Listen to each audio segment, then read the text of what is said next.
வணக்கங்க. ஒரு சூப்பரான பெர்ஃபெக்ட்டான கேக் வந்து குக்கர்லேயே பண்ணலாம். அவனில் பண்ணுற மாதிரியே இருக்கும். ரொம்ப ஸ்பான்ச்சியாக இருக்கும். இந்த வீடியோவை ஸ்கிப் பண்ணாமல் பாருங்கள். எங்கெங்கே தப்பு வரும், எந்த மாதிரி கன்சிஸ்டன்சியில் பண்ணால் கரெக்டான கேக் வரும்னு சொல்லிட்டு நான் சொல்லியிருப்பேன். இதை நீங்கள் அடுத்த லெவலுக்கு பிஸ்னஸாக கூட எடுத்துகிட்டு போகலாம். நம்ம ஒயிட் ஃபாரஸ்ட் கேக் தான் இப்போ பண்ண போகிறோம். அதுக்காக வெண்ணிலா ஸ்பாஞ்ச் ரெடி பண்ணிடலாம். அதுக்கு அரை கப் மெஷரிங் கப்பில் அரை கப் மைதா எடுத்துக்கிறேன். 1 டீஸ்பூன் வந்து பேக்கிங் பவுடர் எடுத்திருக்கேன். ஒரு பிஞ்ச் அளவுக்கு உப்பையும் சேர்த்துக்கோங்க. இதை இப்போ நல்லா கட்டி இல்லாமல் சளிச்சு எடுத்துக்கோங்க. மோஸ்ட்டாக கேக்கில் பார்த்தீங்கன்னா ஒன்று வெண்ணிலா பேஸ் யூஸ் பண்ணுவாங்க, இல்லைனா சாக்லேட் பேஸ் யூஸ் பண்ணுவாங்க. இது 2 தான் அதிகமாக யூஸ் பண்ணக்கூடியது.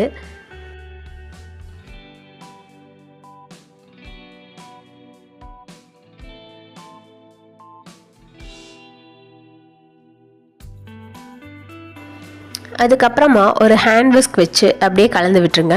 இன்னொரு பவுல் எடுத்துக்கோங்க. இந்த பவுல் பார்த்தீங்கன்னா ஒரு சொட்டு கூட தண்ணி இருக்கக்கூடாது, நல்லா ட்ரையாக இருக்கணும். அதில் வந்து நான் 2 கோழி முட்டையை உடச்சி ஊற்றுறேன். இது கூடவே வெண்ணிலா எசன்ஸையும் சேர்த்து நல்லா பீட் பண்ண போகிறோம். நீங்கள் பீட் பண்ணும்போது கிளாக் வைஸோ ஆன்டி கிளாக் வைஸோ ஏதோ ஒரு சைடு மட்டும் பீட் பண்ணுங்கள். ரொம்ப முக்கியமான பாயிண்ட் இது.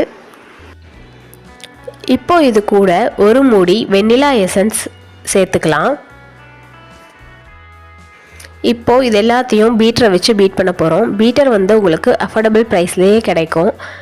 அதனால் ஒரு நல்ல பீட்டராக பார்த்து வாங்கி வச்சுக்கோங்க. ரொம்ப முக்கியமான பாயிண்ட்டு, இந்த மாதிரி முட்டையை நீங்கள் பீட் பண்ணும்போது பீட்டரை வந்து ஒரு பாயிண்ட்டாக இன்க்ரீஸ் பண்ணுங்கள். ஓரளவுக்கு அடித்ததுக்கப்புறமா 2nd லெவலில் வைங்க, நல்லா அடித்ததுக்கப்புறமா 3rd லெவலில் வைங்க. அதுக்கப்புறமா பார்த்தீங்கன்னா இந்த முட்டை நல்லா நுரைச்சி வர்ற வரைக்கும் இந்த மாதிரி அடிக்கணும். அதுக்கப்புறமா நம்ம பவுடர் சுகர் ஆட் பண்ண போகிறோம். நம்ம எந்த மெஷரிங் கப்பில் மைதா எடுத்தோமோ அதுலேயே ஒரு மெஷரிங் கப் வந்து பவுடர் சுகர் எடுத்துக்கிறோம். இந்த பவுடர் சுகர் என்னென்னா வீட்டில் இருக்கக்கூடிய சர்க்கரையை கூட அரைச்சி எடுத்துக்கலாம். இதை வந்து ஒரு 3 பேட்சாக இந்த மாதிரி சேர்த்து அடிச்சுட்டே இருங்க. நீங்கள் எந்த அளவுக்கு பீட் பண்ணுறீங்களோ அந்தளவுக்கு இது வந்து நல்ல ஸ்பான்ச்சியாக சூப்பராக வரும். இதோட கன்சிஸ்டன்சி என்னென்னா இந்த மாதிரி ரிப்பன் கன்சிஸ்டன்சி பாருங்கள். நீங்கள் இப்படி எடுத்து பண்ணும்போது ரிப்பன் மாதிரி விழணும். இதுதான் கரெக்டான கன்சிஸ்டன்சி. அதுக்கப்புறமா இது கூட கொஞ்சம் ரீஃபைண்ட் ஆயில் ஆட் பண்ணுறேன். அதாவது 1 table spoon refined oil add பண்ணுறேன். இதை வந்து சும்மா ஒரு 2 ஓட்டு அந்த ஆயில் வந்து இது எல்லாத்தோடையும் கலக்கணும். அதுக்காக ஒரு 2 ஓட்டு மட்டும் சுற்றி விட்டுக்கிறோம். அடுத்தது குக்கரை வந்து ப்ரீ ஹீட் பண்ண போகிறோம். உள்ளே கேஸ்கெட் போட்டுறாதீங்க, கேஸ்கெட் கருகிரும். கேஸ்கெட் இல்லாமல் ஒரு 10 நிமிஷம் ப்ரீ ஹீட் பண்ணணும். இந்த மாதிரி கேக் டின்னில் பட்டர் ஷீட்டை ஒன்று வச்சுக்கணும். நான் ஃபுல்லாக கட் பண்ணி பட்டர் ஷீட் வச்சாச்சு. அடுத்து நம்ம முட்டை அடித்து வச்சுருக்கோம் இல்லைங்களா, அதில் வந்து இப்போ தான் மைதா ஆட் பண்ண போகிறோம். இந்த குக்கரை ப்ரீ ஹீட் பண்ணிவிட்டு டின்னையும் ரெடி பண்ணிவிட்டு அதுக்கப்புறமா மைதா ஆட் பண்ணணும். மைதா ஆட் பண்ணும்போது 3 பேட்சாக ஆட் பண்ணுங்கள். அதை கலக்கும்போது பார்த்திங்கன்னா நல்ல பொறுமையாக, ரொம்பவே பொறுமையாக கலக்கணும். ஆமை வேகத்தில் தான் கலக்கணும்னே சொல்லணும். அந்தளவுக்கு பொறுமையாக இது போல் தான் கலந்து விடணும். ரொம்ப இழுத்து பண்ணிட்டீங்கன்னா கேக் வந்து ஸ்பான்ச்சியாக வராது, கெட்டியாகிடும். அதனால் நல்ல ஞாபகம் வச்சுக்கோங்க. இந்த இடத்துல வந்து கரெக்டாக பொறுமையாக கலந்து விடுங்க.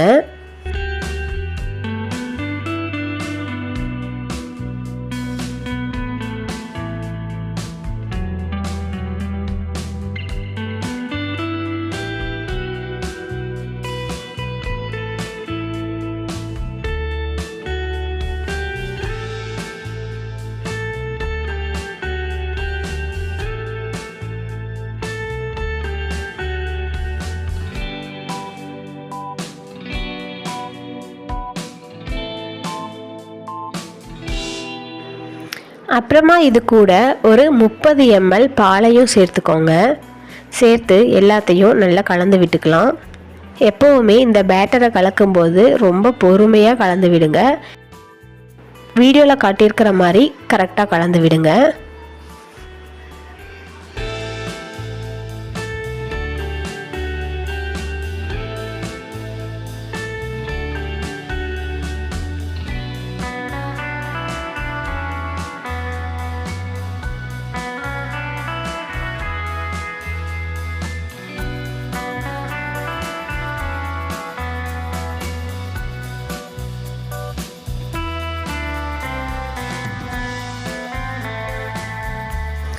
இப்போது நம்ம வெண்ணிலா கேக்கு தேவையான பேஸ் ரெடி ஆயிடுச்சு. இதை அப்படியே நம்ம டின்னில் மாற்றிடலாம்.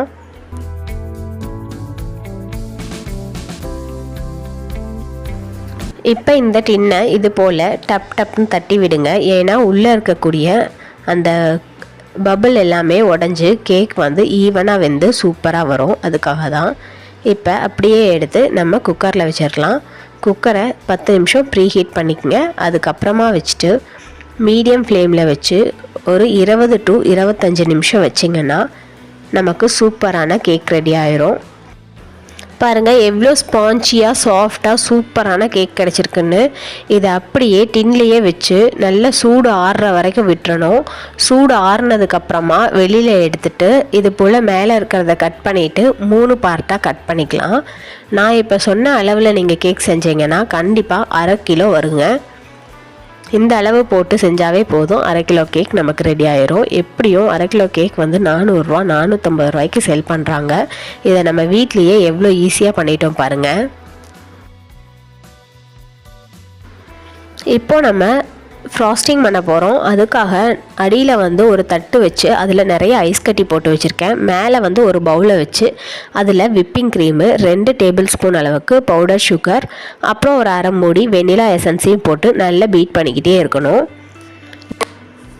இந்த க்ரீமை நல்லா நம்ம பீட் பண்ணி எடுத்ததுக்கப்புறமா இதோட கன்சிஸ்டன்சி எப்படி இருக்கணும்னா பாருங்கள், இந்த பீட்டரை வச்சு இப்படி எடுக்கும்போது இந்த மாதிரி வரணும். இதுதான் பர்ஃபெக்டான விப்பிங் க்ரீம் கன்சிஸ்டன்சி. இப்போ நம்ம கேக் அப்ளை பண்ணலாம். ஒரு கேக் போர்டு எடுத்து அதில் லைட்டாக க்ரீம் அப்ளை பண்ணி மேலே வந்து ஒரு பேஸ் வச்சுக்கலாம். இப்போது இது மேலே நம்ம சுகர் சிரப்பை வந்து ஆட் பண்ணுறோம். இந்த மாதிரி ஒரு ப்ரஷ்ஷை வச்சு அந்த சக்கரை தண்ணியை தொட்டு நல்லா தடவி விடுங்க. எந்த அளவுக்கு இந்த சுகர் சிரப் இருக்கணும்னா அந்த சுகர் சிரப்பும் இந்த விப்பிங் க்ரீமும் நம்ம ஃப்ரிட்ஜில் வைக்கும்போது ஒன்றா சேர்ந்து நல்லா ஸ்பான்ச்சியாக வாயில் வச்சோடனே கரையக்கூடிய அளவுக்கு நல்லா இருக்கணும். அது மேலே நான் ஒயிட் சாக்லேட் தூவி விடுறேன். ஏன்னா இது ஒயிட் ஃபாரஸ்ட் கேக் இல்லைங்களா, அதனால் ஒயிட் காம்பவுண்ட் சாக்லேட் வாங்கி அதை தூவி விட்டுருக்கேன். இந்த மாதிரி 3 லேயரையும் டெக்கரேட் பண்ணிவிட்டு அதுக்கு மேலே இன்னும் கடைசி லேயரை வச்சு ஃபுல்லாக டெக்கரேட் பண்ணி எடுத்துக்கிறோம். இது வந்து இந்த மாதிரி ஃப்ராஸ்டிங் பண்ணும்போது உங்களுக்கு ஏடிஎம் கார்டை யூஸ் பண்ணிங்கன்னா ரொம்பவே யூஸ்ஃபுல்லாக இருக்கும். ஈஸியாக நீங்கள் ஃப்ராஸ்டிங் பண்ணி முடிச்சிடலாம். அதுக்கப்புறமா இந்த மாதிரி நாசல்ஸ் வச்சு உங்களுக்கு பிடிச்ச டிசைனை மேலே போட்டுக்கோங்க. ஃப்ராஸ்டிங் வந்து எடுத்த உடனே பர்ஃபெக்டாக பண்ண முடியாது. சில நேரம் உங்களுக்கு க்ரீம் உருகிற மாதிரி தெரிஞ்சதுன்னா திரும்பவும் ஃப்ரிட்ஜில் வச்சுட்டு நீங்கள் பேஸ் மட்டும் ரெடி பண்ணி ஃப்ரிட்ஜில் வச்சுட்டு அதுக்கப்புறமா மேலே டிசைன் பண்ணுங்கள். ஏன்னா ஃப்ரிட்ஜில் வைக்கும்போது அந்த க்ரீம் வந்து நல்லா ஃப்ராஸ்டிங் பண்ண வரும். அதுக்காக தான். பாருங்கள், சூப்பரான ஒயிட் ஃபாரஸ்ட் கேக் வந்து ரெடி ஆயிடுச்சு. மேலே செர்ரி வச்சோம்னா சூப்பராக இருக்கும். இதே மாதிரி நீங்களும் வீட்டில் செஞ்சு பார்த்துட்டு எப்படி இருந்துச்சுன்னு சொல்லிட்டு மறக்காமல் கமெண்ட் பாக்ஸில் கமெண்ட் பண்ணுங்கள். நான் சொன்ன மாதிரி இந்த மாதிரி கேக்லாம் செஞ்சு பழகிக்கிட்டால் நீங்கள் இந்த பிஸ்னஸ்க்கு அடுத்த லெவலுக்கு எடுத்துகிட்டு போகலாம். ஒரு வீட்டிலருந்தே செய்யக்கூடிய ஒரு சூப்பரான பிஸ்னஸ் தான் இந்த பேக்கிங் பிஸ்னஸ் தான். ட்ரை பண்ணி பாருங்கள். நெக்ஸ்ட் வீடியோவில் பார்க்கலாம். Data, bye bye.